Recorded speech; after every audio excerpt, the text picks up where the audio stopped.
But let's get into the panel now. Pauline Hanson's One Nation Chief of Staff James Ashby and Spectator Australia columnist Terry Barnes join me now. We'll start, James. You've got your ear to the ground up there in Canberra. Senator Payman, the fallout from crossing the floor, talk that she might even move over to the Greens. The PM's given her a bit of a sanction, or none at all really. Miss the next caucus meeting. I mean, that's a blessing for most MPs. The Labor right, of course, they're not happy. It's worth noting, you know, she was third on the ticket in WA. That big Morrison swing to Labor meant she's got elected. As I said, you've got your ear to the ground. What's going on? Do you think she will stay with Labor? Well, she went into that chamber yesterday knowing very well that she would be booted out for not adhering to Labor's caucus rules and the rules of Labor in general. So I think she's already 1 foot out the door. I think she fully expected Labor to kick her out. This is an indication that Anthony Albanese has lost the confidence of Payman on this decision. But more to the point, I picked up yesterday when she was at the back of the chamber, Senator Steele John actually said to her, "It's almost over." In other words, I think the Greens know a little more what's going on with Senator Payman than what the Labor Party themselves do.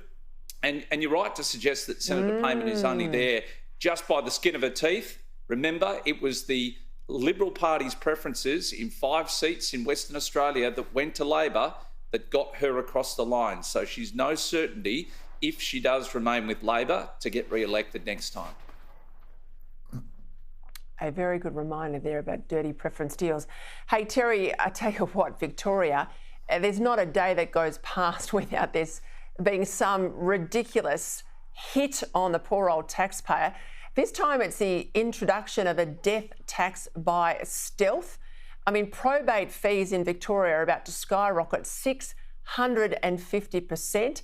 If this goes ahead, families could be slugged thousands of dollars extra just to bring in the wills of those they loved. I mean, this is, isn't it, death duties by another name? Well, indeed, Peter. I mean, Benjamin Franklin once said, didn't he, that there are only 2 certain things in life, death and taxes. And Jacinta Allen, the Premier of Victoria, she's decided to create a one-stop shop, a death tax, because probate fees that are 10 times the cost of actually doing the probate service, they're a tax. That's revenue grab. That's blatant revenue grab. And I think, well, look, when they're so hard up because of their own stupid mismanagement, particularly in terms of their big build and their suburban rail loop, I mean, they're going to try and find money any old where, and they're happy to tax the dead, but forgetting that the people who mourn those dead are the people who pay the probate, and they're the people who vote. And of course, they've got their public servants back in the office either. That's a big cost to them. And they give them all this leave, and they let them work 4 days but pay them for 5. How about we do some changes there, Jacinta Allen? Hey, James, I had a look at the schedule, the sitting schedule, and the bills that are clogging up. You've got 60 bills before the Parliament. A lot of them relate to promises Labor made at the last election. So what's your sense of things? If we start seeing Labor move these bills through, ramming them through, using the guillotine, surely that's a sign we're headed to an early election.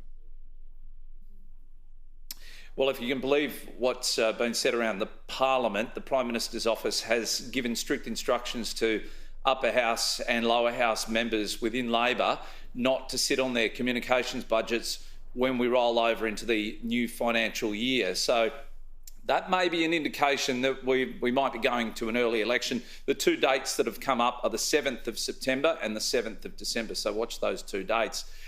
Look, yeah, they will do this. They'll ram through as much legislation as they can. They've got a couple of muppets on the crossbench within the Senate that often just give them the additional 2 votes along with the Greens to push these bits of legislation through, often without any oversight.